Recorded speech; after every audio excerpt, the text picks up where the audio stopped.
Hola, en este video se demuestra cómo diseñar cuestionarios para investigación. En este video se demuestra cómo diseñar cuestionarios para investigación. Los objetivos de este video son los siguientes. Primero, describir qué es un cuestionario. Luego, describir qué es una escala, qué es la psicometría, qué es la confiabilidad, qué es la validez. Describir guías específicas para desarrollar escalas de medición y realizar introducción a temas avanzados en el desarrollo de escalas de medición. Comenzamos pues con una pregunta básica. ¿Qué es un cuestionario?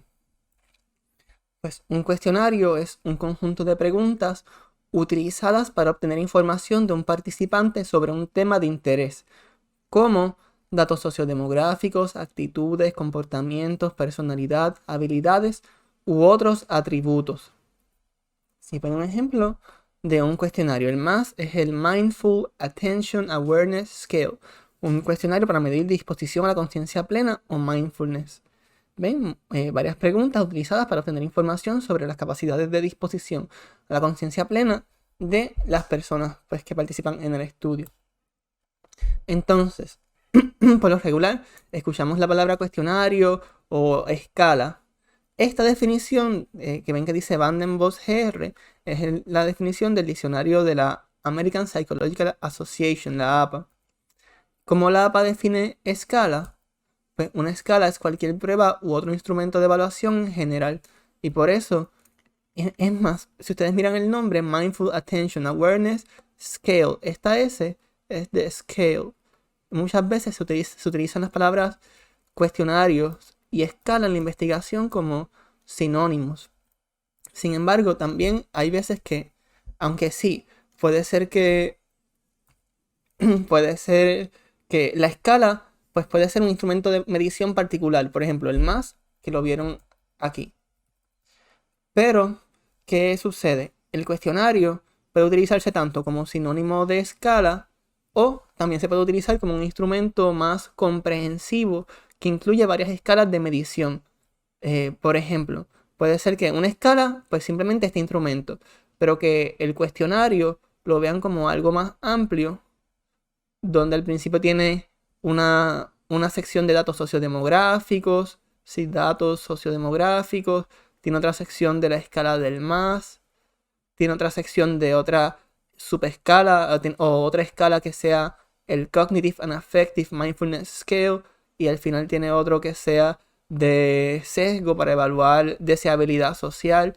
Que hay veces que la escala pues lo ven como algo más específico, por ejemplo, el instrumento de interés en este estudio y el cuestionario que sean como varias escalas juntas, un cuestionario como que se compone de varias escalas para distinguir distintos constructos, para medir distintos constructos hipotéticos o fenómenos. Así que pueden ser dos maneras, o cuestionario utilizado como sinónimo de escala, o un instrumento particular, o cuestionario como un instrumento más comprensivo que cubre varias escalas. Así que antes pues, de entrar de lleno a qué es la psicometría, que aunque quiero dejar claro que este es un taller bastante video aplicado, pero como es importante, antes de ir de lleno a cómo crear un cuestionario o una escala de medición, cubrir algunos aspectos teóricos.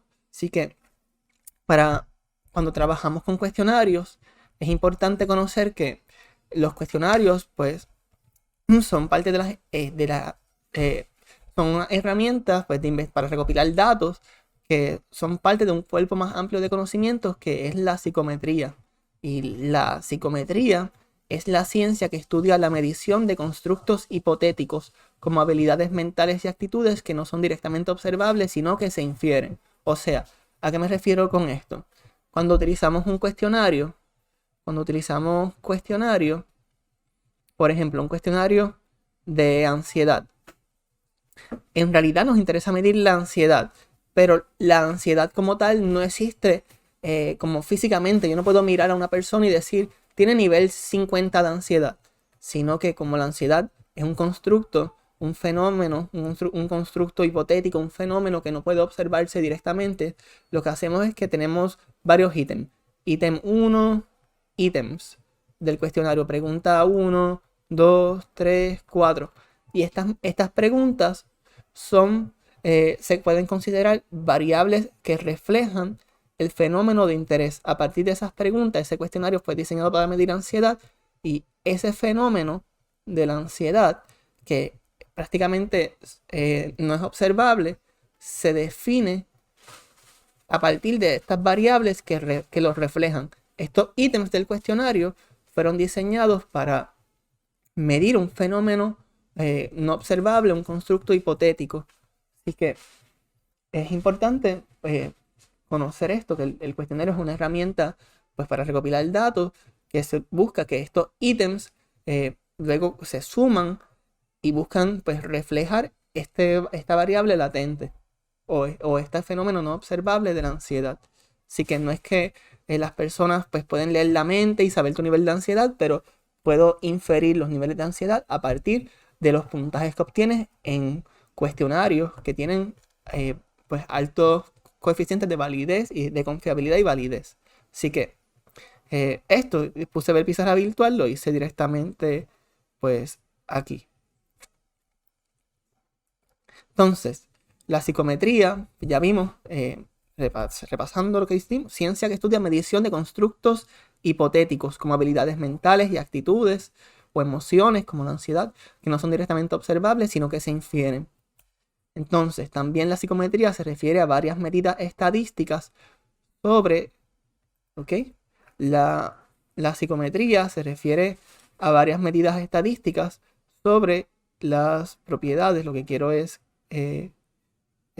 dibujar el pen, sí, la psicometría se refiere a varias medidas estadísticas sobre las propiedades de los puntajes de las pruebas, como los coeficientes de confiabilidad y validez. Obviamente, esto no es una presentación que voy a entrar de lleno a confiabilidad y validez comprensivamente, pero sí un breve repaso para entenderlo. Entonces, ¿qué es la confiabilidad? La confiabilidad se refiere al grado en que los puntajes de las pruebas son precisos o libres de error aleatorio. Así que el error aleatorio prácticamente se refiere a, pues, error que se debe totalmente al azar. Puede ser que, pues, el error aleatorio se debe a factores desconocidos o que no controlamos los investigadores y que afectan la variable que se mide o el proceso de medición. O sea, son cosas que están fuera de nuestro control. Factores fuera de nuestro control que afectan las variables, la medición de las variables, introducen error. Y la precisión se refiere a si los puntajes para los mismos participantes mantienen sus posiciones relativas, esto es clave, a través de ya sea variaciones en el tiempo, versiones de la prueba o selección de ítems. Si los puntajes para los mismos participantes mantienen sus posiciones relativas a través del tiempo, versiones de la prueba o selección de ítems, entonces esos puntajes son precisos. Para que esto haga sentido, les traje un ejemplo. Posiciones relativas de dos conjuntos de datos para 5 participantes. Entonces, participante 1, 2, 3, 4, 5. Vean que posiciones relativas quiere decir quienes obtuvo la puntuación más baja, participante 1. En el conjunto 1 puede ser tanto como tiempo 1 o, si se fijan, tiempo, versión o selección de ítems. Tiempo, versión o selección ítems. Así que puede ser que en el tiempo 1 obtuvo estos puntajes y después de una cierta intervención la misma persona obtuvo 20 y después la persona 2 obtuvo 23. ¿Qué observan? ¿Quién salió más bajito? En el primer tiempo también salió más bajito en el segundo. Quien salió más alto en el primer tiempo también salió más alto en el segundo, que no es que sacaron los mismos puntajes exactamente, pero las posiciones relativas, pues quien sacó más en el medio fue en el medio y siempre pues salió pues 3 puntos más alto el segundo que el primero. y el tercero salió 4 puntos más alto que el segundo en ambos tiempos o en ambas versiones. Esto puede ser tiempo 1 y tiempo 2. El conjunto 1 puede ser tiempo 1, tiempo 2 o versión 1, versión 2. O selección de ítems, que puede ser que uno eligió, pues hay más ítems en esta prueba y que una prueba equivalente tiene un poco menos, tiene más ítems y por eso salió más alto. Pero lo importante son que mantienen posiciones relativas. Así que, aunque ninguna persona obtuvo un puntaje idéntico para los dos conjuntos de datos, las posiciones relativas de los puntajes fueron idénticas para cada persona. La correlación es igual a 1, correlación de Pearson es 1 entre los dos conjuntos de datos, describe esta característica. Así que, importante, la confiabilidad se refiere al grado en que los puntajes de las pruebas son precisos o libres de error aleatorio, y la precisión se refiere a que los puntajes para los mismos participantes mantienen sus posiciones relativas a través de variación en el tiempo, evolución de la prueba, selección de ítems, para que sea preciso. Entonces, ¿qué es la validez? Pues, primero que nada, los puntajes imprecisos no miden nada, pero aún los puntajes precisos requieren validarse. O sea, la confiabilidad es una condición necesaria, pero insuficiente para la validez. Para que exista validez, primero debe haber confiabilidad, pero no es suficiente. Entonces, la validez se refiere al grado en que las interpretaciones y usos propuestos para los puntajes de las pruebas son apropiadas. Y pues los estándares para las pruebas psicológicas de la AERA, que es American Education Research Association, o Asociación de Investigación Educación Americana, la APA, American Psychological Association o Asociación de Psicología Americana, y NCME, que es National Council on Measurement in Education o Consejo Nacional para la Medición en Educación, reconocen 4 fuentes básicas de evidencia de validez y tipos correspondientes de inferencias. Primera evidencia de validez es contenido de la prueba. Los puntajes deben reflejar validez de contenido.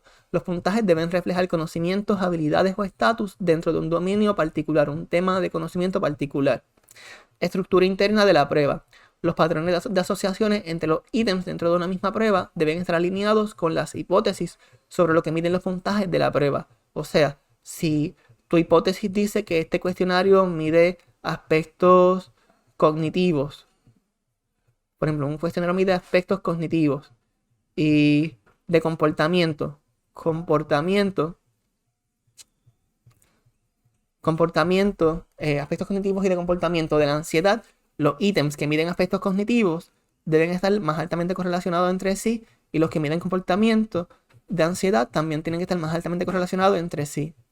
Es como que exista correspondencia entre la teoría o la hipótesis que se propuso y los datos observados, pues datos empíricos, los datos observados en la experiencia. Entonces, relaciones con otras variables también se conoce como evidencia de covarianza. Los puntajes de las pruebas deben covariar con los puntajes de variables externas en las maneras esperadas. Procesos de respuesta. Esta categoría de evidencia de validez consiste en delimitar los procesos o habilidades cognitivas involucradas al responder el contenido de la prueba. Así que dice, por ejemplo, pues al realizar tal prueba, pues lo que está involucrada es la corteza prefrontal, por ejemplo. Sí que nada, podría ser un ejemplo. Entonces, ya saliendo de nuestro brevísimo repaso teórico de que las herramientas, los cuestionarios o escalas de medición son herramientas dentro de un cuerpo amplio de conocimientos conocido como la psicometría, para medir, traer al plano físico o medir fenómenos o constructos hipotéticos que estaban pues en un plano pues más teórico, hipotético, conociendo un poquito de ese trasfondo de qué es psicometría, qué es confiabilidad, qué es validez. Pues ahora pasamos a un taller práctico, a describir guías específicas para desarrollar escalas de medición. Y hay varios pasos que establece De Bellis, que paso 1, determinar claramente qué es lo que quieres medir. Paso 2, genera un banco de ítems. Paso 3, determina el formato de medición. Paso 4, consigue un panel de jueces expertos que revise tu banco de ítems inicial.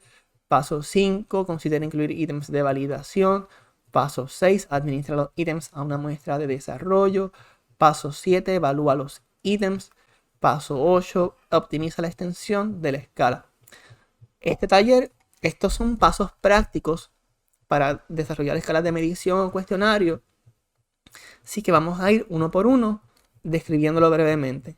De todas formas, les recomiendo que lean el libro de Develis porque este es un taller prácticamente que en un taller no se puede cubrir extensivamente todo, exhaustivamente, todo lo que está en el libro, que prácticamente leer este capítulo puede tomarte 7, 8 horas, y este taller pues tiene una duración mucho menor. Así que lo que trato de hacer es traerles un resumen, pero les recomiendo que lean el capítulo 5 de Develis.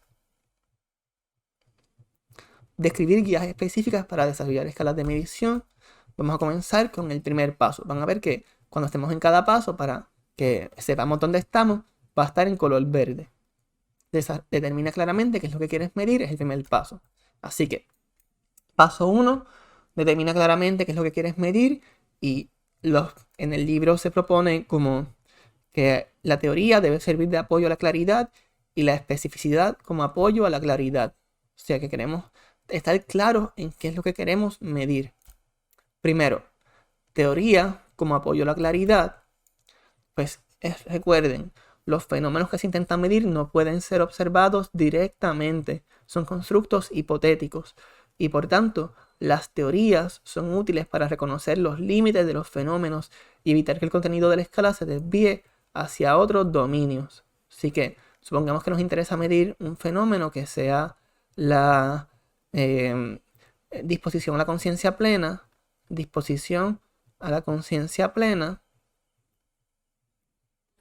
y que sabemos que esta área del conocimiento es la disposición a la conciencia plena. Pero la teoría nos ayuda a quedarnos en esta área, que no venga a ser y lo confundamos con otro aspecto, que sea la flexibilidad cognitiva. Flexibilidad cognitiva, capacidad para adaptarse a distintas situaciones. Pues que no vaya a ser que en vez de medir disposición a conciencia plena, pues midamos disposición a conciencia plena, pero tengamos ítems que lleguen a otro dominio. Así que nos quedamos solamente en lo que nos interesa. La teoría nos ayuda a delimitar el tema.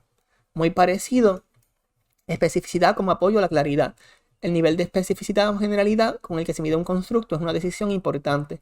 En ocasiones las escalas se desarrollan para medir constructos o comportamientos específicos, mientras en otras se buscan medidas más generales o globales. Así que especificidad. Si nos interesa, digamos de nuevo, la disposición a la conciencia plena. Disposición a la conciencia plena. Imaginen que nos interesa medir un constructo que es general. Más el MAS, que es el instrumento que enseñé un poco más adelante, el Mindful Attention Awareness Scale, mide disposición a la conciencia plena en general, capacidad para mantener atención en el momento presente. Sin embargo, el CAMS, ¿cuán específico quieres que sea o general? Mide aspectos C, es Cognitive and Affective. Así que mide aspectos cognitivos y también mide aspectos afectivos. En específico esto, quizás no comportamentales.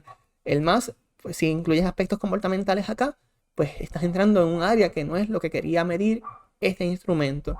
Así que dos puntos importantes: teoría apoya la claridad para que delimites el fenómeno que te interesa examinar y no vayas hacia otros constructos. Y especificidad, que sepas dentro del constructo de interés, pues ir específicamente a lo que quieres medir. Establecer claramente, ser explícito o explícita en qué aspectos específicos o generales interesas medir. Entonces, por eso escribí, voy a salir un momento y volver a entrar para que se vea. Si podría ser disposición a la conciencia plena en general, que es el MAS, aspectos cognitivos de la disposición a la conciencia plena, o aspectos afectivos de la disposición a la conciencia plena, que es lo que mide el CAMS, Cognitive and Affective Mindfulness Scale. Escala de mindfulness cognitiva y afectiva. Entonces, prácticamente ya cubrimos el primer paso, que es muy importante.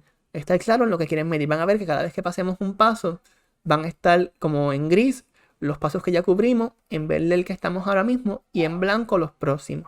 Así que, próximo paso, después que hayas determinado claramente qué es lo que quieres medir y con la teoría hayas delimitado el tema y hayas sido con la especificidad, pues digas dentro del tema específico quieres ser general o más particular. Segundo paso, generar un banco de ítems o preguntas. Así que, paso 2, genera un banco de ítems. Desarrolla ítems que reflejen el propósito de la escala. La redundancia, número de ítems, mejores prácticas al desarrollar ítems. Vamos a cubrir estos puntos a continuación. Así que, primero, desarrolla ítems que reflejen el propósito de la escala. Los ítems deben ser creados tomando en consideración la meta de medición específica. Los ítems que conforman una escala homogénea deben reflejar la variable latente que subyace a sus relaciones. O sea, si nos interesa medir pues una variable que sea, por ejemplo, cualquiera, puede ser depresión. Disculpen estos temas, pero un poco triste, pero depresión. Pues tenemos unos ítems que son ítem 1, 2, 3, 4, 5. Pues queremos que esos ítems pues reflejen esa variable. Si en general pueden ser aspectos cognitivos, afectivos, comportamentales. Si es una variable solamente cognitiva, pues son ítems que solamente reflejan la dimensión cognitiva o comportamental o afectiva. Así que, dependiendo del propósito de la escala, uno desarrolla ítems que sean medidas reflectivas o que reflejen ese constructo hipotético o fenómeno de interés. Redundancia. Así que primero, desarrolla ítems que reflejen el propósito de la escala. Segundo, redundancia. Y esto es paradójico o contrario a lo esperado. Uno diría la redundancia siempre es mala. No quiero que sea redundante, pero al desarrollar instrumentos de medición, la redundancia puede ser tanto una característica deseable o indeseable de los ítems dentro de una escala. Primero, lo indeseable. La redundancia que es indeseable es la que se basa en que es redundante en la estructura gramática y selección de palabras. Por ejemplo, que alguien diga en un ítem, una cosa muy importante es el éxito de mi hijo. Y en otro ítem diga, la cosa muy importante es el éxito de mi hijo. Lo que cambió prácticamente es que cambió una y la. Solamente esta palabra y esta palabra. Prácticamente es redundante porque se escribió prácticamente igual. Pero, ¿cuál es? Por eso, estructura gramática y selección de palabras. Pero, ¿cuál es una redundancia deseable? Pues los ítems, los cuestionarios, las escalas de medición, pues buscan medir fenómenos o constructos latentes. Y pues necesitas tener ítems que midan, que se reflejen en ese constructo. Así que tienen que ser, de alguna manera, la redundancia es deseable para tener varios ítems que midan ese constructo. Pues la redundancia deseable expresa una idea similar en diferentes maneras. Por ejemplo, haría lo que fuera necesario para garantizar el éxito de mi hijo, es una idea. Y la otra, ningún sacrificio es demasiado grande si ayuda a mi hijo a tener éxito. Que prácticamente se acercan, ambos quieren que su hijo tenga éxito, pero no fue que cambió una sola palabra. Una palabra aquí la cambió por una palabra acá, sino que es una oración que desde su estructura pues lo expresó de una manera distinta, aunque la idea es similar. Entonces, número de ítems. Cuando generen ese banco de ítems inicial, genera un banco de ítems inicial que esta no es la versión final todavía. Es recomendable incluir considerablemente más ítems en el banco de ítems inicial en comparación con la versión final de la escala. Ok, ¿cuánto es mucho más? Pues es común generar bancos de ítems que tengan 3 o 4 veces más ítems que la versión final de la escala. Y por tanto, si una escala final de 10 ítems, una escala final que tiene 10 ítems pudo haber evolucionado a partir de un banco de ítems que tenía 40 preguntas. Así que es mejor tener de más y luego ir eliminando en la siguiente fase que comenzar con 10 y después no tener de dónde eliminar. Así que casi siempre en este banco inicial tener, si te interesa tener un banco de datos, un cuestionario de 10 preguntas, pues puedes comenzar con 40, 4 veces más, o 30, 3 veces más. Entonces, el último punto que vieron que faltaba cubrir todavía mejores prácticas al desarrollar ítems. Algunas mejores prácticas al desarrollar ítems son evitar crear ítems excepcionalmente largos, debido a que la extensión del ítem incrementa la dificultad y disminuye la claridad. Ok, dejen acá. Evitar crear ítems excepcionalmente largos, debido a que la extensión del ítem incrementa la dificultad y disminuye la claridad. Así que En los ítems, si es necesario hacer un ítem largo, pues puede ser y lo puedes hacer, pero que no sea la norma, que sean las excepciones los ítems largos.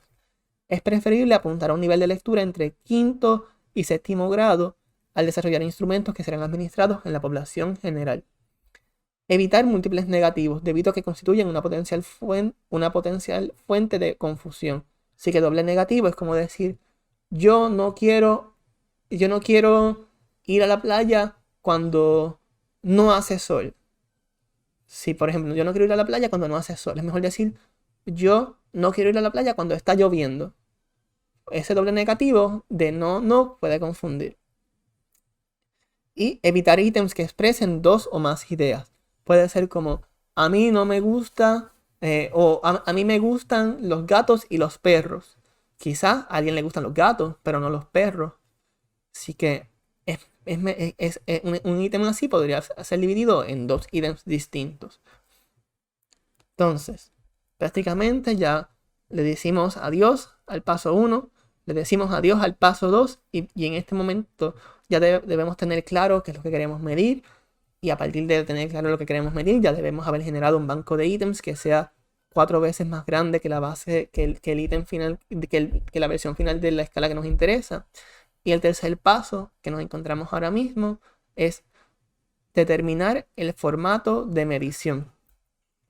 Al comenzar este tema, es importante dejar claro que hay varias estrategias generales para construir escalas que determinan la influencia del formato de los ítems y las opciones de respuesta. Así que a nivel general hay escalas Thurston, escalas Gottman y las que utilizamos con mayor frecuencia en las ciencias sociales, en mi caso mi disciplina es la psicología, son escalas con ítems que poseen el mismo peso. Siendo honesto, ahora mismo yo nunca he realizado estudios utilizando escala Thurston y Gottman, pero se los pongo para que si les interesa pueden leer el libro de Debellis. Ahora mismo está fuera del alcance de esta presentación, pero si les interesa los refiero al libro de Debellis donde se explican. Así que para propósitos de este taller atenderemos las escalas con ítems que poseen el mismo peso. Así que ítems que poseen el mismo peso. Los ítems son indicadores imperfectos de un fenómeno común que pueden combinarse o calcular el puntaje total para formar una escala confiable. Así que, como mencioné, y sigo mencionando esto para que quede claro. Así que, recuerden, en la psicometría tenemos constructos. Puedo hacer esto aquí como inteligencia. Inteligencia, pues tienen acá las escalas, distintas preguntas. Pues estos ítems pues no capturan perfectamente el constructo. Ítem 1, 2, 3 no pueden capturar cuando ustedes traen al plano físico o medible un fenómeno que está en el plano de constructo hipotético. Siempre va a haber un grado de error. Por eso en la teoría clásica de medición, esto es muy importante, la teoría clásica de medición, pues la puntuación verdadera, como que la puntuación verdadera podría ser, es igual al puntaje obtenido más como un error aleatorio. Puede ser más error, aquí hay error aleatorio, distintas fuentes de error, pero siempre como que los cuestionarios en la medición siempre hay algún grado de error porque estamos midiendo constructos que en su naturaleza son hipotéticos. Así que puntuación verdadera es igual a puntuación observada en una muestra particular más error. Entonces, tipos específicos de formatos de respuesta de los ítems que poseen el mismo peso.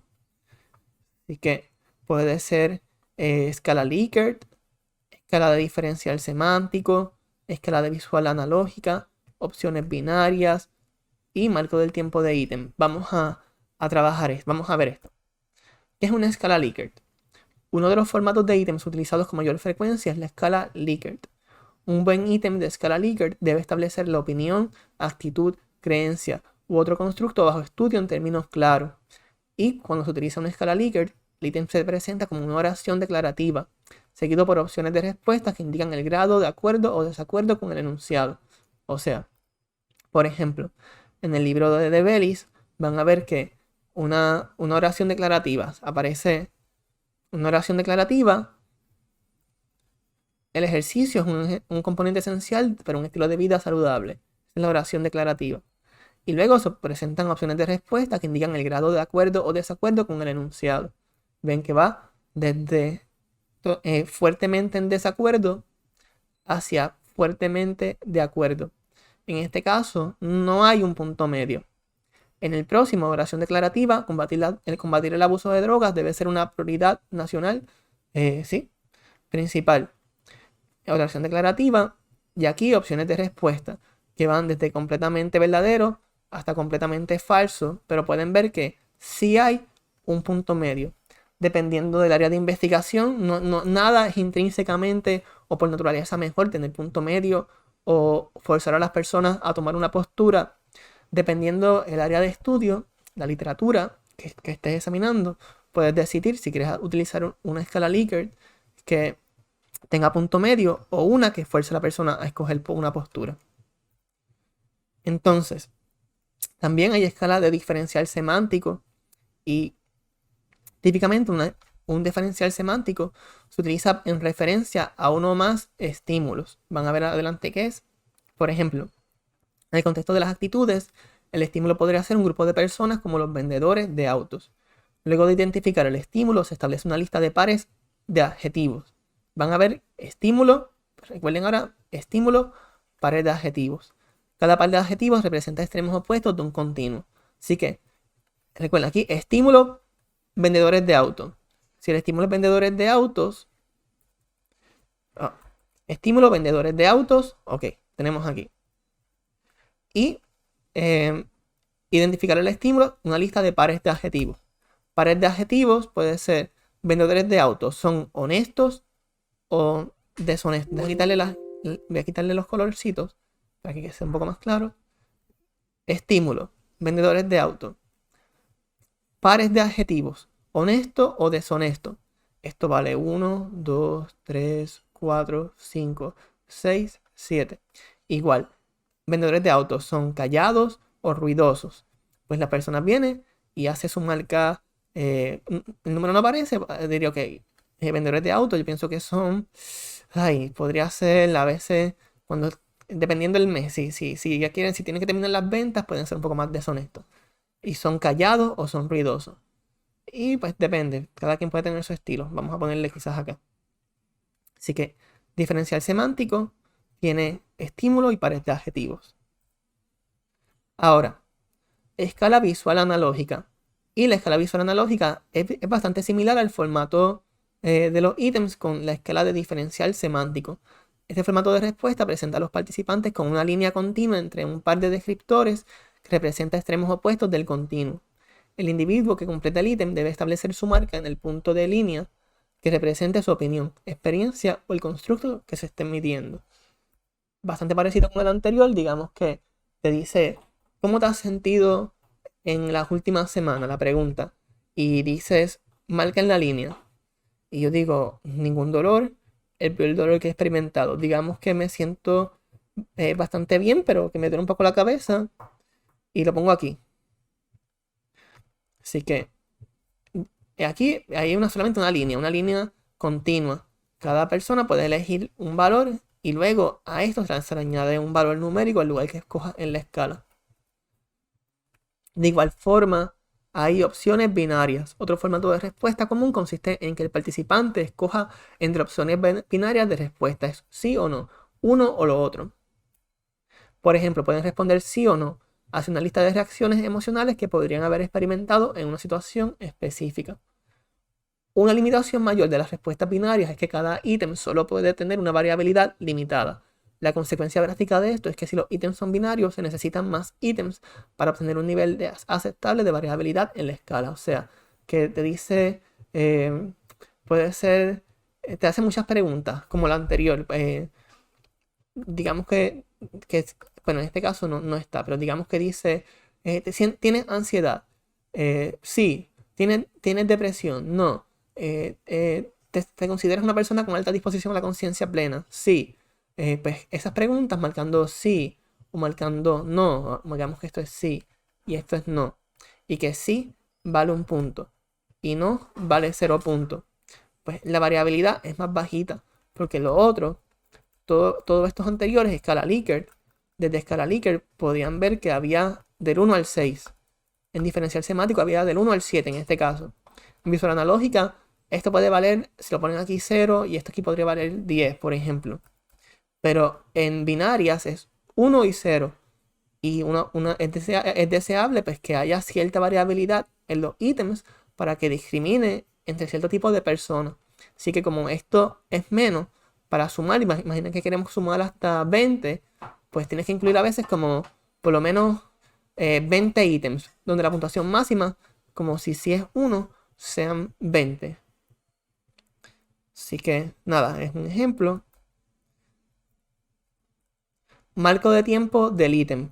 Algunas escalas no hacen referencia al marco del tiempo del ítem, implicando una perspectiva de tiempo universal. Por ejemplo, escala de locus de control.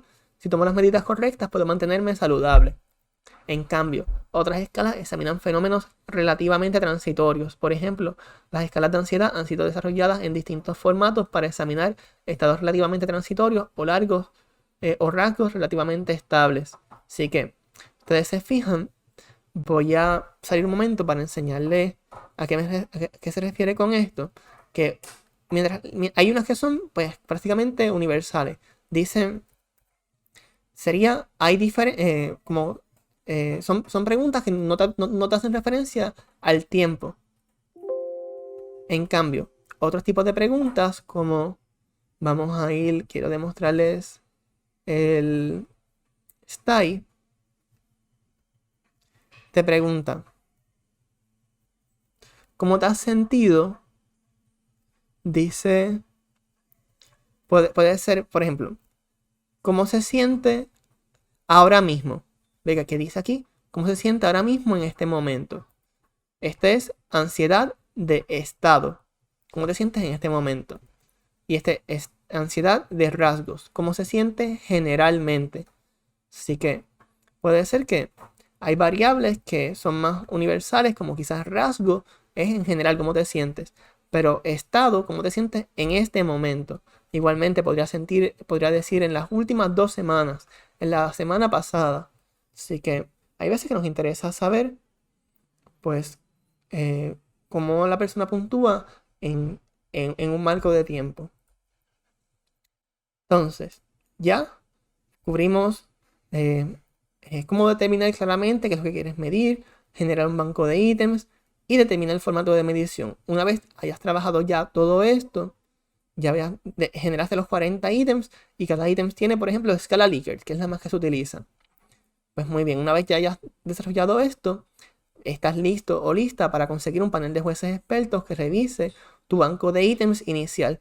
Esta parte puede ser un poco intimidante porque vas a recibir escrutinio, alguien va a criticar tu trabajo y es parte a veces de la investigación exponerse y que si lo criticaron, pues nada, lo criticaron y uno, pues es importante a veces tener un poco el cuero duro. Hay personas que no son tan sensibles al criticar, pero velo como una oportunidad de crecimiento y si recibiste comentarios que entiendes que no fueron los más sensibles, aunque son expertos o expertas esos jueces, no lo tomes personal, velo como una oportunidad de crecimiento.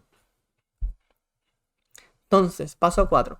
Consigue un panel de jueces expertos que revise tu banco de datos inicial y estos jueces expertos pueden tener varias funciones. Confirmar o invalidar tu definición del fenómeno, cuán relevante es. Ítems claros y concisos. Sugerir maneras alternas de capturar el fenómeno de interés.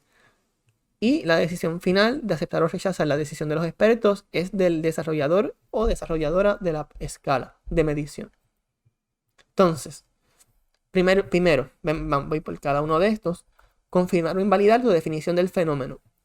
Es necesario, cuando consigas un panel de jueces expertos, proveer la definición del constructo de interés al panel de jueces expertos.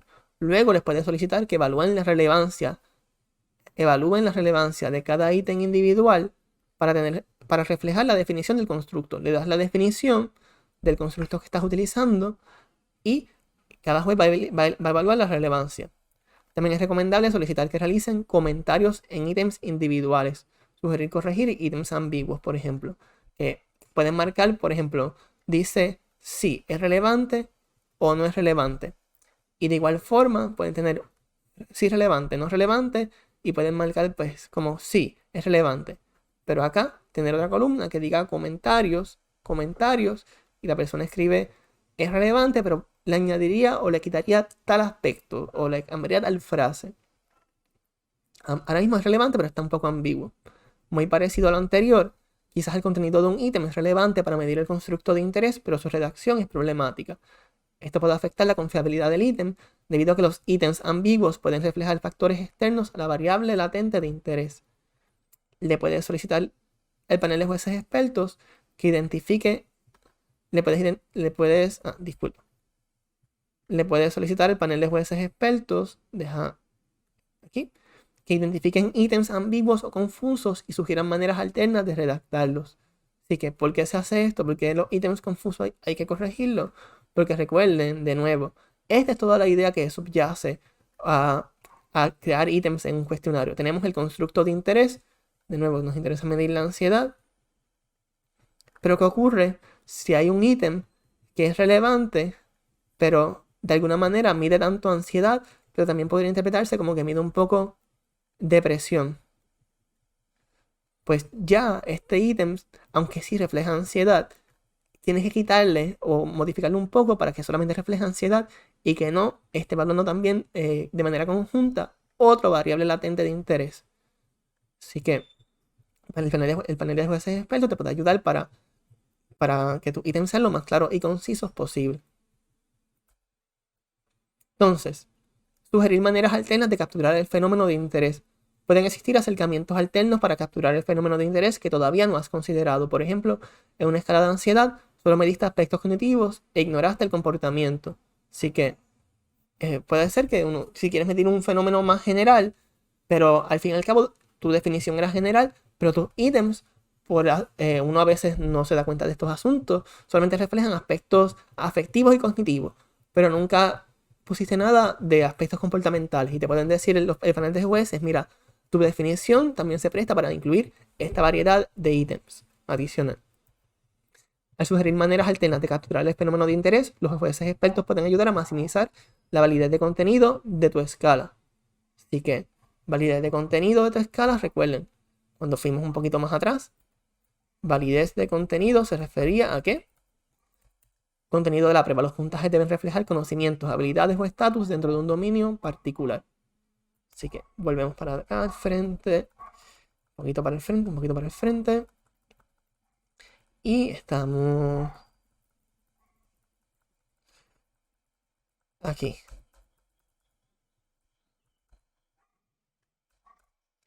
Sin embargo, siempre es bueno pues, buscar un panel de jueces expertos, pero la decisión final de aceptar o rechazar la decisión de los expertos es del desarrollador o desarrolladora de la escala. Así que, un consejo, presta atención a todas las sugerencias de los jueces expertos, pero luego toma la decisión informada sobre qué recomendaciones aceptar o rechazar. ¿Por qué es esto? Ellos son expertos, ¿no? Yo podría hacerle caso, ellos tienen más experiencia que yo, pero no siempre es el caso.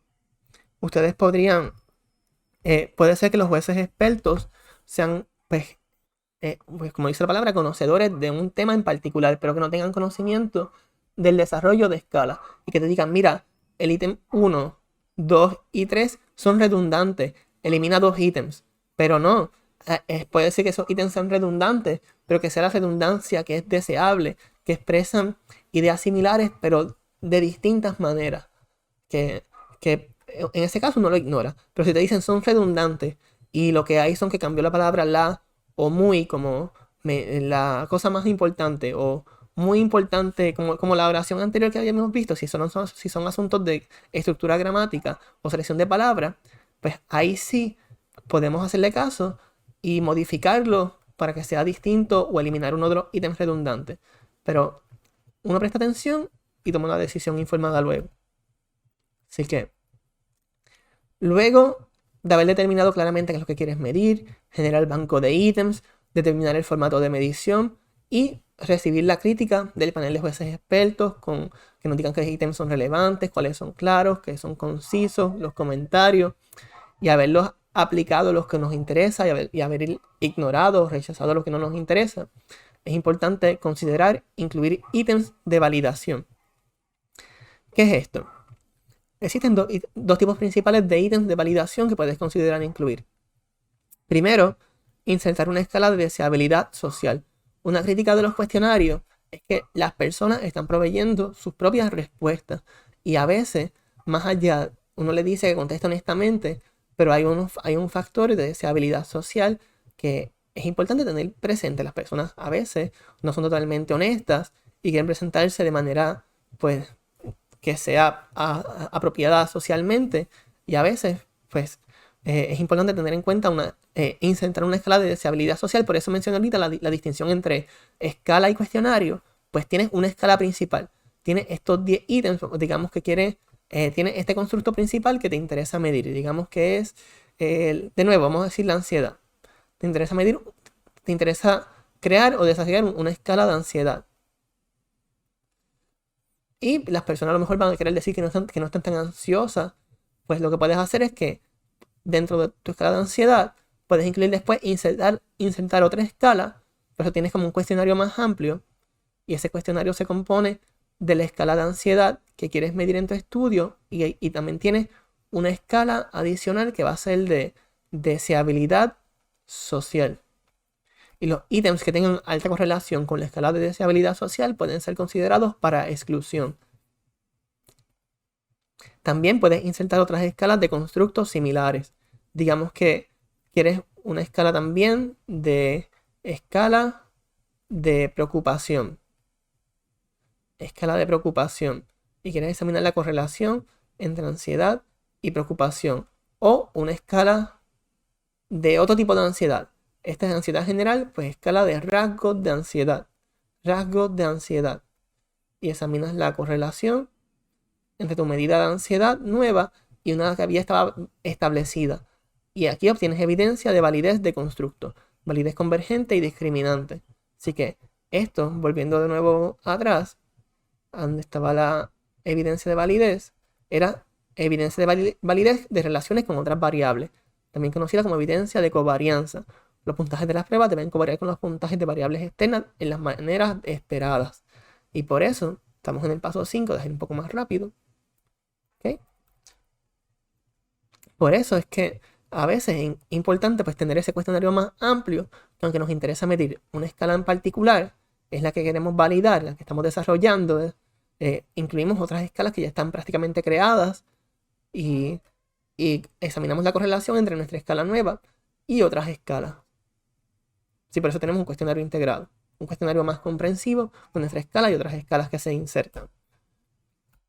Así que ya en el sexto paso, luego de haber determinado claramente qué es lo que queremos medir, generar un banco de ítems inicial 4 veces más grande que la versión final, determinar el formato de medición, que por ejemplo va a ser escala Likert, consigue un panel de jueces expertos que revisen tu banco de ítems inicial, incorporaste las críticas que querías, incluiste ítems de validación, ya sea escala de deseabilidad social o escalas de constructos similares. Luego, administra los ítems a una muestra de desarrollo. En inglés le llaman como development sample. La muestra de desarrollo debe ser grande porque existen varios riesgos asociados a utilizar muestras pequeñas. Así que, muestra de desarrollo debe ser grande.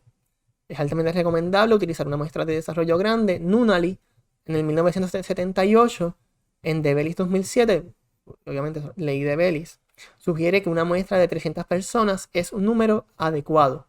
Grande es 300 personas o más. Es lo que se recomienda en la literatura. Sin embargo, la experiencia práctica sugiere que se han desarrollado escalas exitosas con muestras más pequeñas. Así que no siempre tiene que ser 300. Con muestras más pequeñas ya se han hecho escalas. Pero ¿qué sucede? Porque en lo personal yo recomiendo utilizar muestras grandes, aunque se han desarrollado escalas con muestras más pequeñas. Pues porque, antes de entrar directamente a esto, va a ser el próximo slide o diapositiva. El número de ítems y el número de escalas que deseas validar son asuntos al considerar al decidir el tamaño de la muestra. Pero como quiera, ¿por qué recomiendo tener muestras grandes? Porque existen riesgos asociados a utilizar muestras pequeñas. Primero, los patrones de covarianza entre los ítems podrían ser inestables en muestras pequeñas. esto puede repercutir en que el coeficiente de confiabilidad alfa de Cronbach sea menor de lo esperado en trabajos posteriores al estudio de desarrollo. O sea, en tu muestra pequeña, estudio inicial, el alfa de Cronbach, como el alfa de Cronbach fue, no sé, 0.71. Uno diría, no, esto es aceptable. Pero como tu muestra fue pequeña, digamos que la N fue 128, cuando vino otro estudio de 130 y replicó el estudio, el alfa de Cronbach que obtuvo usando tu instrumento fue de 0.65, que ya no es tan apropiado como la anterior. Así que la muestra de desarrollo podría no ser representativa de la población al utilizar muestras pequeñas. Así que la muestra de desarrollo podría no ser representativa de la población en la que se planifica utilizar la escala. Aunque esto también podría ocurrir en muestras grandes, que sean mayores de 300 participantes, pues mientras más pequeña sea la muestra, mayor probabilidad de excluir a ciertos tipos de individuos en una muestra pequeña. Así que si tienes una muestra grande, hay mayor probabilidad de incluir una diversidad de personas pues distintas, que sea más representativo. Entonces, ya habiendo cubrido todos estos pasos anteriores, el paso 7 consiste en evaluar los ítems. Así que paso 7, evaluar los ítems. Así que evaluación inicial del desempeño de los ítems, evaluación de la dimensionalidad, evaluación de la confiabilidad. Evaluación inicial del desempeño de los ítems. La primera cualidad que buscamos en los ítems de una escala es que estén altamente intercorrelacionados, consistencia interna. Si tenemos 1, 2, 3, 4, 5, 6, uno examina la consistencia interna, examina el grado de intercorrelación entre los ítems que pertenecen a una misma escala. Se examina correlación entre ítem 1 y 2, 1 y 3, 1 y 4, 1 y 5, 1 y 6, pues igual 2 y 3, 2 y 4, 2 y 5, 2 y 6, y así sucesivamente. Todas las posibles combinaciones de ítems se examinan y buscamos que todos los pares de correlaciones entre ítems pues sean altos. Eso nos deja saber pues que los ítems que pertenecen a una misma escala tienen alta correlación entre sí. Ítems puntuados a la inversa. Hay ocasiones donde un ítem, por ejemplo, en una escala de ansiedad, dice, un ítem dice, me preocupa tal cosa. Me preocupa tal cosa. Y otro diga, no me preocupa. Pues, ¿qué sucede? Si es una escala de ansiedad, mientras más alto sea el valor en este ítem, pues más alta es la ansiedad. Pero si sale no me preocupa un valor alto, en realidad eso significa que la ansiedad es baja. Así que en ocasiones, cuando van a analizar los datos, es necesario hacer codificar los puntajes a la inversa.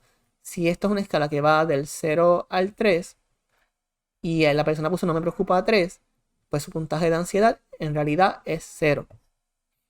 Y así pues podemos corregir una correlación que aparezca negativa entre las variables. Examinar la correlación entre cada ítem individual y el total de la escala. Así que cada ítem individual se puede examinar, pues ustedes pueden calcular la suma de ítem 1, 2, 3, 4, 5, 6 y luego examinar la correlación de ítem 1 con la suma de todos los ítems. Ítem 2, correlación con la suma de todos los ítems. Así que es la correlación de si el ítem se correlaciona alto con el total de la escala, pues quiere decir que pues, puede ser un buen ítem para aumentar la precisión de la confiabilidad del estudio. Evaluación de la dimensionalidad. Un conjunto de ítems no constituye necesariamente una escala. Puede ser que los ítems compartan una variable subyacente común. O puede ser que los ítems no compartan una variable subyacente común. Así que, imagínense de nuevo. Tenemos el CAMS, Cognitive and Affective Mindfulness Scale. Imagínate que tienen los primeros 3 ítems y después los próximos 3. Y que estos 3 ítems se relacionan más que nada. Este constructo que es cognitivo afecta a estos 3 ítems. Pero este constructo que es afectivo afecta estos otros 3 ítems. Así que no necesariamente todos los ítems que pertenecen a una misma escala miden el mismo variables subyacentes, sino que puede haber varias variables subyacentes o latentes no observables que afectan las variables manifiestas, indicadoras o reflectivas. Así que ítems también se conocen como variables manifiestas, variables indicadoras o variables reflectivas. Y variables latentes se conocen como factores, variables no observables, constructos hipotéticos. Son muchos nombres. A veces podría ser mucho más sencillo llamarle, ok, la variable latente o el factor. Y aquí la variable indicadora o reflectiva. Ok, determinar la naturaleza de la variable latente es de suma importancia. Por ejemplo, un supuesto de coeficiente de confiabilidad alfa de Cronbach es que los ítems son unidimensionales. Cuando calculan el alfa de Cronbach en SPSS, en distintos programados, los ítems que incluye, como que SPSS asume que pertenecen a la misma dimensión. Pero en realidad podría ser que hayan dos fenómenos subyacentes que explican distintos subconjuntos de ítems. Un acercamiento de mejores prácticas para determinar qué grupos de ítems representan un conjunto unidimensional consiste en utilizar técnicas estadísticas de análisis factorial. Más adelante vamos a ver de manera resumida cuáles técnicas son. Evaluación de la confiabilidad. Uno de los indicadores más importantes de la calidad de una escala es el coeficiente de confiabilidad alfa de Cronbach. Así que en todos los estudios que utilicen un cuestionario, el comité el editor de la revista o los revisores pares te van a decir, inclúyeme el índice de confiabilidad alfa de Cronbach, que es un grado, te dice cuán precisos son tus resultados. El coeficiente de confiabilidad alfa de Cronbach es un indicador del grado de variabilidad en los puntajes de la escala que se puede atribuir al puntaje verdadero de la variable latente. Esto parece un juego de palabras, pero esta variable latente, que ven aquí, esta variable latente explica estos ítems. Han visto este dibujo ya como 50 veces hoy, pero sí, como siempre hay un grado de error. Este es el efecto de la variable latente sobre el puntaje total. Estos ítems se suman, puntaje total, pero siempre hay como un pequeño error que explica también. Hay error, cada variable tiene error, error y error. Hay fenómenos que no podemos controlar. Hay errores hay errores aleatorios, hay errores en la escala de medición. Pero hay nada, que siempre al traer, recuerden, siempre hay un grado de error. Al traer al plano físico, o sea, estamos midiendo con ítems un constructo hipotético. El constructo hipotético se define a partir de estas variables indicadoras o manifiestas. Sí, pero el alfa de Cronbach es un indicador del grado de la variabilidad, es un indicador del grado de la variabilidad en los puntajes de la escala que se pueden atribuir al puntaje verdadero de la variable latente. Así que, nada, que vamos a ver más adelante. Evaluación de la confiabilidad, ya propuesta por De Bellis para interpretar el alfa de Cronbach. Hay debate todavía, pero en la literatura, pero De Bellis propone alfa de Cronbach menor a 0.60, inaceptable. Así que la gente escribe muchas veces como alfa de Cronbach. Alfa de Cronbach es igual a, por ejemplo, si es 0.60 o menor, inaceptable. 0.60 a 0.65, indeseable. 0.66 a 0.69, mínimamente aceptable. 0.70 a 0.79, respetable. 0.80 a 0.89, muy bueno. Y valores mucho mayores a 0.90, debería considerar reducir la escala para eliminar ítems redundantes. Así que hasta 0.89 muy bueno, pero cuando tienes una escala que el alfa de Cronbach ya está como por 0.95, pues ya puedes reducir algunos ítems, porque prácticamente lo que quiere decirte esto es que tienes muchos ítems que están midiendo exactamente lo mismo y puedes eliminar algunos ítems y no pierdes mucho en la confiabilidad. Recuerden que muchas veces lo que queremos es que sea, tenemos que decidir entre la extensión, vamos a cubrir esto más adelante, la extensión, mientras más pequeño, mientras más breve o menos ítems tenga el cuestionario, mayores probabilidades de que los participantes lo completen y haya menos missing values. Así que el mejor escenario es tener un cuestionario que sea breve y que sea confiable. Pero mientras más ítems tengas, mientras más ítems, más alta va a ser la confiabilidad. Pero mientras más ítems, y aunque tengas confiabilidad alta, las personas pueden cansarse y dejar de contestarte el cuestionario. Así que, si puedes reducirlo, si tienes una confiabilidad de 0.95, pues puedes ir bajando ítems hasta que te sientas confiable de que, ok, ya llegué a lo que quería, lo bajo. Después de aquí, no lo quiero bajar más. Sí, hay varias crisis. Uno puede tomar decisiones como de, ok, lo bajé hasta 0.88 ya. Entonces, ya cubrimos todos estos pasos. Así que algo importante, sí que era cuando estamos evaluando los ítems, ya, no, cubrimos todo. Ahora, cubrimos todos los pasos anteriores, evaluamos los ítems y ahora vamos a optimizar la extensión de la escala. Entonces, lo que mencioné ahora mismo, efecto de la extensión de la escala en la confiabilidad, jugar con la extensión de la escala o tinkering with scale length, dividir la muestra o split samples. Ok, vamos a optimizar la extensión de la escala. Efecto de la extensión de la escala en la confiabilidad. El alfa de Cronbach se encuentra influenciado por dos características: el grado de covarianza entre los ítems y el número de ítems en la escala. Para ítems cuya correlación con el total de la escala es similar al promedio de correlación inter-ítem, añadir más ítems incrementará el alfa, y viceversa. ¿Qué quiere decir esto? Para ítems cuya correlación con el total de la escala es similar al promedio de correlación inter-ítem, quiere decir esto. Imaginen que tienen estos ítems, vamos a poner 3. Tienen ítems 1, 2, 3. Y pues tienes un total. Calculaste el total, sumatoria de ítem 1, 2 y 3. Y examinas la correlación. Correlación entre ítem 1 y el total de la escala. Correlación entre ítem 2 y total de la escala. Correlación entre ítem 3 y total de la escala. Cuando esta correlación, digamos que es correlación entre cada ítem individual y el total de la escala, es igual al promedio inter-ítem. El promedio inter-ítem es lo siguiente.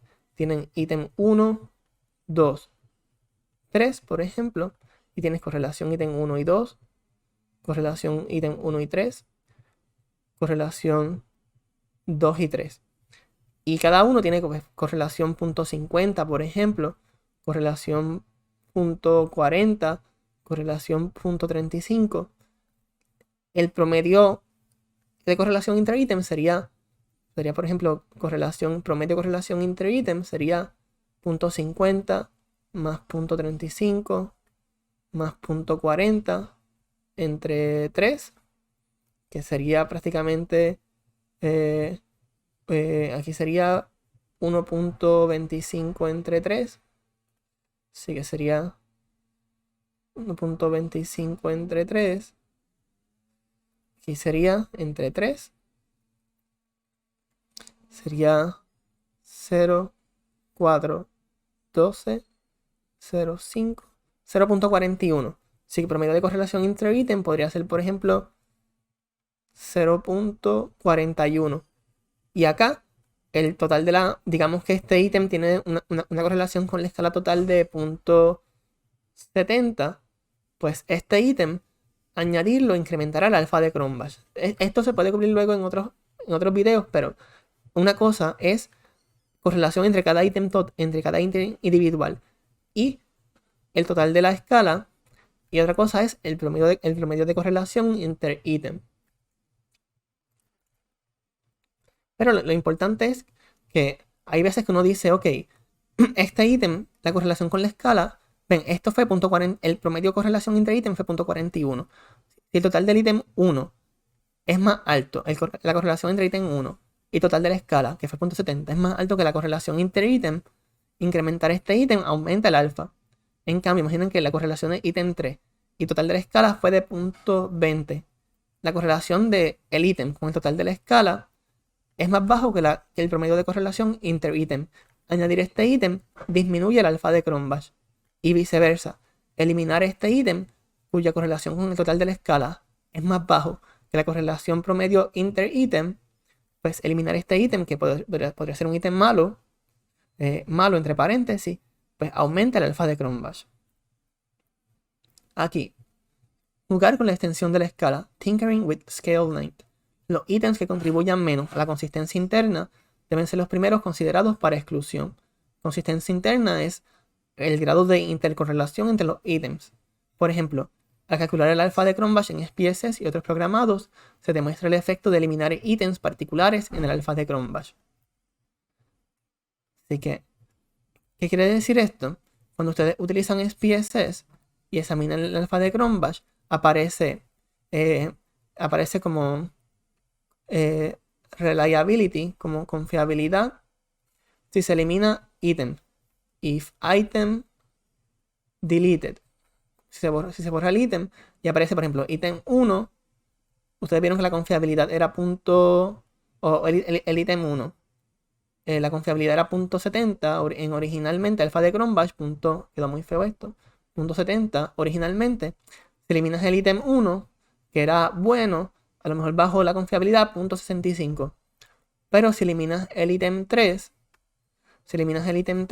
que era un ítem malo, la confiabilidad aumentó a .75. Así que ustedes pueden decidir, ok, si yo borro el ítem 3, la confiabilidad sube, así que deja borrar este ítem. Al optimizar la extensión de la escala, hay que considerar que el alfa de Cronbach podría ser menor cuando la escala se administre en muestras posteriores a la muestra de desarrollo. O sea, puede ser que en tu muestra original, la muestra de desarrollo, pues, obtengas un alfa de Cronbach de .70. Pero cuando alguien replique tu estudio o utilice tu cuestionario, lo que obtenga sea .65. Por eso es bueno apuntar lo más alto posible. Siempre y cuando no sea redundante de .95 en adelante o algo así. Si tienes, por ejemplo, puedes añadir unos ítems más hasta que sea, por ejemplo, .88. Yo digo, ok, mi confiabilidad fue .88. Me siento seguro que cuando alguien lo replique, quizás lo más bajito que va a bajar va a ser como .81 o .80, que todavía dentro de la escala de Bellis cae muy bueno. Así que pensar eso en un futuro estudio. La confiabilidad de tu escala, el alfa de Cronbach podría ser más bajo que el estudio original. Entonces, dividir la muestra. Split samples. Si la muestra de desarrollo es suficientemente grande, es posible dividirla en dos submuestras. ¿Qué quiere decir esto? Una submuestra puede utilizarse, ok, muestra de desarrollo, imaginen que es suficientemente grande, ya hemos dicho como 300, por ejemplo. Una submuestra puede utilizarse como la muestra de desarrollo primaria, por ejemplo, computar el alfa de Cronbach, evaluar ítems. Si computar el alfa de Cronbach, la confiabilidad alfa de Cronbach, evaluar los ítems, que ya vieron lo que habíamos hecho anteriormente, que vamos a repasarlo. Evaluar los ítems, que era ver si están intercorrelacionados altamente, si hay algún ítem a la inversa, examinar la correlación entre cada ítem individual y total de la escala, las dimensiones, cuántas variables latentes hay, la confiabilidad. Pues una vez hecho todo esto, pueden usar una primera muestra para computar el alfa de Cronbach, evaluar, podría ser 150, por ejemplo. Si tienen 150 participantes, se utilizan como muestra de desarrollo primaria, computas alfa de Cronbach, evaluar ítems, jugar con la extensión de la escala hasta alcanzar una versión final de la escala que parezca óptima. Y luego, con la otra submuestra, puedes tener otros 150, puede utilizarse para realizar validación cruzada o replicar los hallazgos. Así que, prácticamente, puedes utilizar esto, puedes dividir la muestra general en dos y utilizar una para realizar el estudio original, como examinar para alcanzar una versión final preliminar y luego para replicar si se obtienen los mismos resultados en otra muestra. Entonces, ya prácticamente cubrimos los 8 pasos. De Bellis para optimizar la extensión de la escala. Que, recapitulándolos aquí. Así que ya. Paso 1, determinamos claramente qué es lo que queríamos medir, generamos un banco de ítems, determinamos el formato de medición, conseguimos un panel de jueces expertos, consideramos incluir ítems de validación, administramos los ítems a una muestra de desarrollo, evaluamos los ítems y optimizamos la extensión de la escala a partir de la evaluación de los ítems. Prácticamente ya tendríamos nuestro cuestionario, pero hay asuntos un poco más avanzados que no voy a entrar directamente a ellos, porque va más allá del propósito de este taller introductorio. Pero cuando mencioné anteriormente en el paso 7, en la dimensionalidad, que es muy importante, cuando hablamos de la dimensionalidad, acá mencionamos esto: un acercamiento de mejores prácticas para determinar qué grupos de ítems representan un conjunto unidimensional consiste en utilizar técnicas estadísticas de análisis factorial, que son las... Así que para ver qué conjuntos de ítems son explicados por cada factor, hay análisis factorial exploratorio, EFA, Exploratory Factor Analysis, y hay análisis factorial confirmatorio, que es CFA, Confirmatory Factor Analysis. En una muestra original, que es la que se utiliza primariamente para alcanzar una versión final preliminar de la escala, aquí se utiliza EFA, Exploratory Factor Analysis, y en la última se utiliza CFA, Confirmatory Factor Analysis, y van a ver por qué. El análisis factorial exploratorio es un método estadístico para reducir datos donde los factores o variables latentes se extraen de la base de datos sin especificar los patrones de coeficientes entre las variables manifiestas y los factores. ¿Qué quiere decir esto? Pues imagínense, voy a salir un momento de la presentación, porque ahora sí entiendo que lo amerita. Imaginen que tienen, de nuevo, tenemos la variable ansiedad. Y tenemos los ítems. Tenemos ítem 1, 2, 3, 4, 5, 6. 3, 4, 5, 6. Entonces, el análisis factorial exploratorio lo que hace es que determina primeramente, digamos que, vamos a borrar todavía esto. Digamos que diseñamos un cuestionario que tiene 6 ítems, solamente, o vamos a ponerle 10. Vamos a añadirle unos cuantos más para llegar a 10. 7, 8, 9, quiero que sean cuadraditos. 7, variables manifiestas se tienden a presentar como en cuadrados. 8, 9, 10. Cuando hacemos un análisis factorial exploratorio, EFA, Exploratory Factor Analysis, lo primero que te dice es: estos 10 ítems que creaste pueden ser explicados quizás por 2 factores. Vamos a ponerlo por acá. Vamos a ponerlo un factor acá y vamos a ponerlo como un factor acá.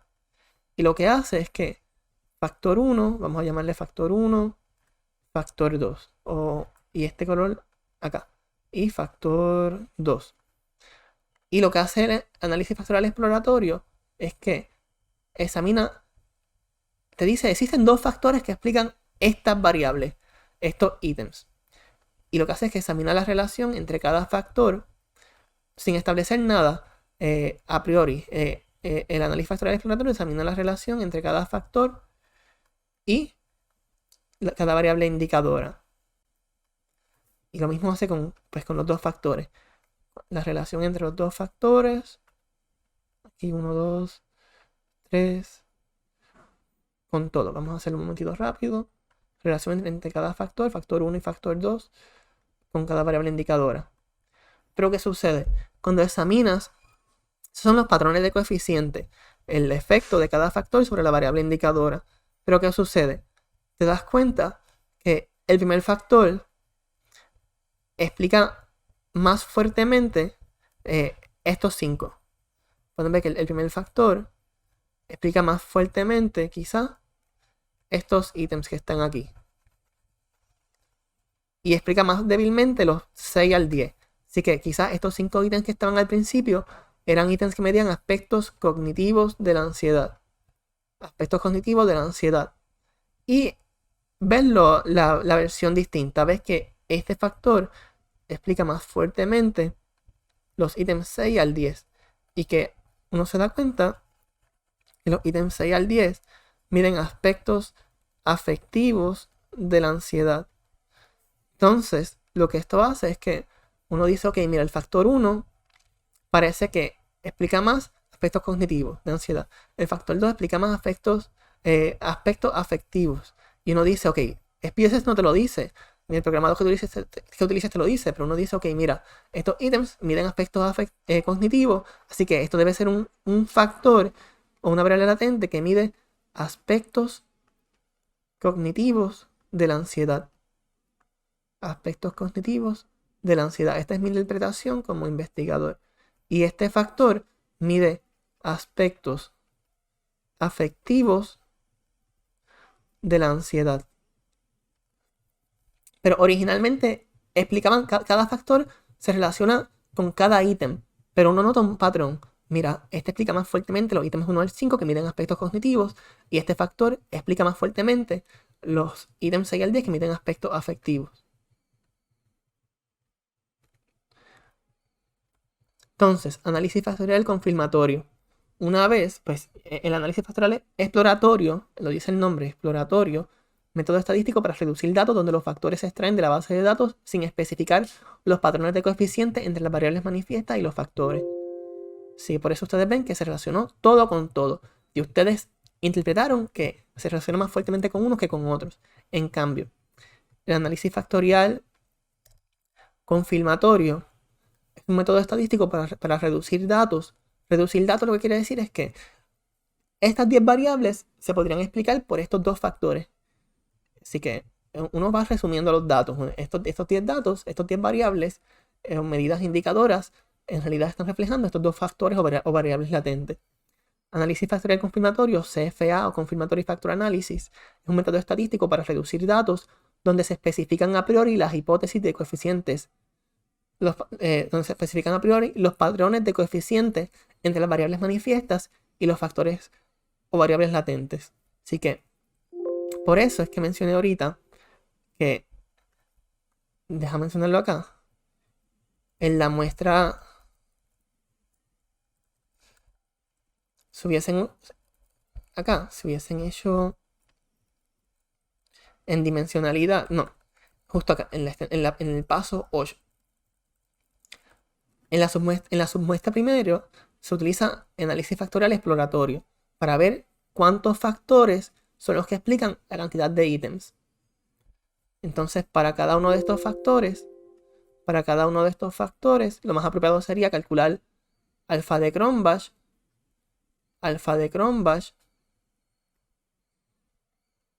para este factor, que son los ítems 6 al 10, y alfa de Cronbach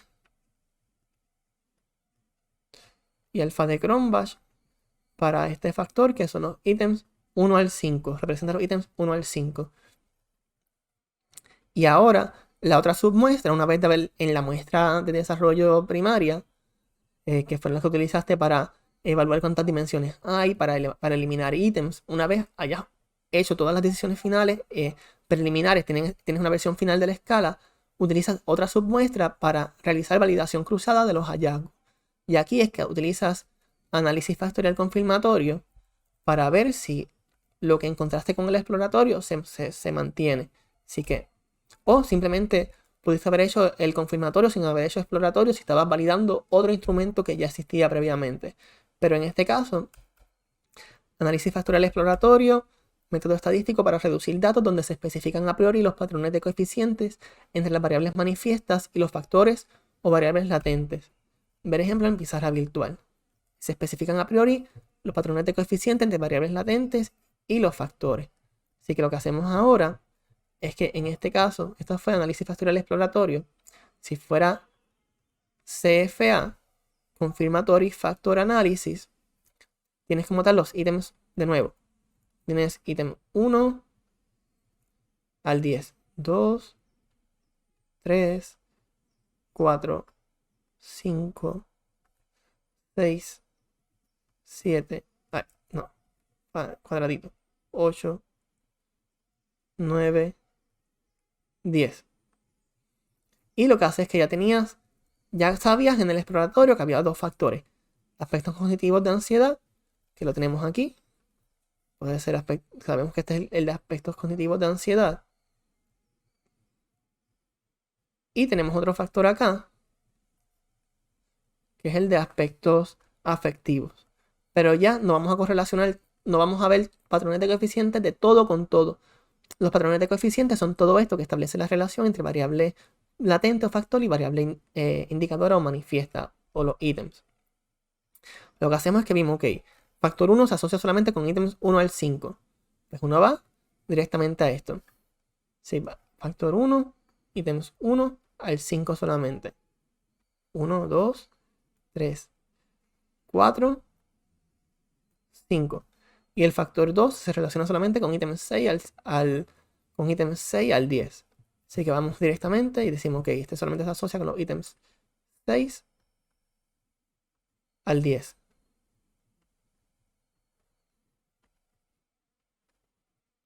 Y después de haber examinado esto, ya el análisis factorial confirmatorio dice, ok, en el exploratorio descubrimos este patrón.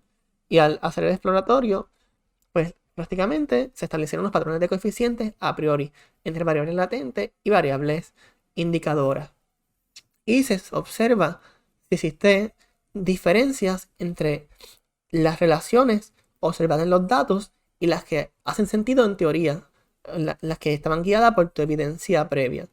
Si estos patrones de coeficientes permanecen siendo fuertes en tu segunda muestra, en la muestra que utilizaste luego, en la otra submuestra, si esos patrones de coeficientes siguen siendo fuertes, tal como encontraste en el exploratorio, y por tanto quiere decir que no hay diferencias, el asunto técnico va a decir no hay diferencias entre la matriz de covariancia observada en los datos y la que predice el modelo.